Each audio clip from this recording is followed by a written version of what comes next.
ఇరాన్పై వరుసగా 10వ రోజు ఇజ్రాయెల్ అమెరికా దళాలు దాడులు చేస్తున్నాయి. సెంట్రల్ ఇరాన్ సహా పలు నగరాలపై వైమానిక దాడులు చేపడుతున్నాయి.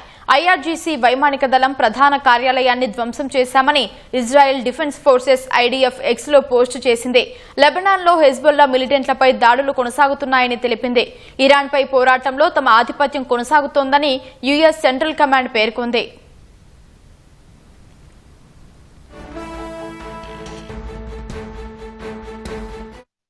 సెంట్రల్ ఇరాన్ పై ఇజ్రాయెల్ వైమానిక దాడులు చేపట్టింది. ఇస్ఫహాన్ ప్రావిన్స్ లో రాకెట్ ఉత్పత్తి కేంద్రం సహా క్షిపణి ప్రయోగ కేంద్రాలను ధ్వంసం చేసింది.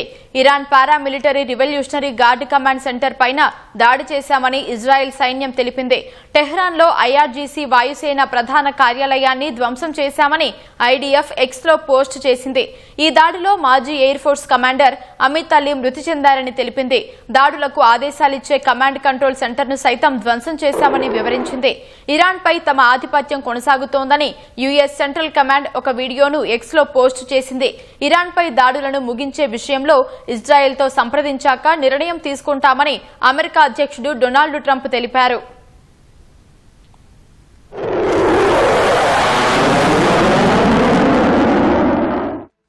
లెబనాన్ రాజధాని బీరుట్ సహా పలు నగరాలపై ఇజ్రాయెల్ సైన్యం వైమానిక దాడులు చేపట్టింది. ఇజ్రాయెల్ జరిపిన దాడిలో టైర్ జిల్లాలో 3 మృతి చెందారని లెబనాన్ వైద్యారోగ్య శాఖ తెలిపింది. మరో 15 మంది గాయపడ్డారని వెల్లడించింది. ఇజ్రాయెల్ దాడులో లెబనాన్లో మృతి చెందిన వారి సంఖ్య 400 దాటింది.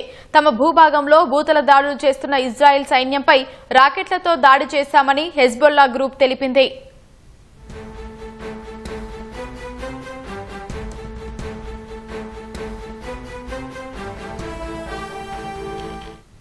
ఈ నెల 3న దక్షిణ లెబనాన్లోని నివాస ప్రాంతాలపై వైట్ పాస్పరస్ బాంబులతో ఇజ్రాయెల్ దాడి చేసిందని న్యూయార్క్ కేంద్రంగా పనిచేసే హ్యూమన్ రైట్స్ వాచ్ సంస్థ ఆరోపించింది.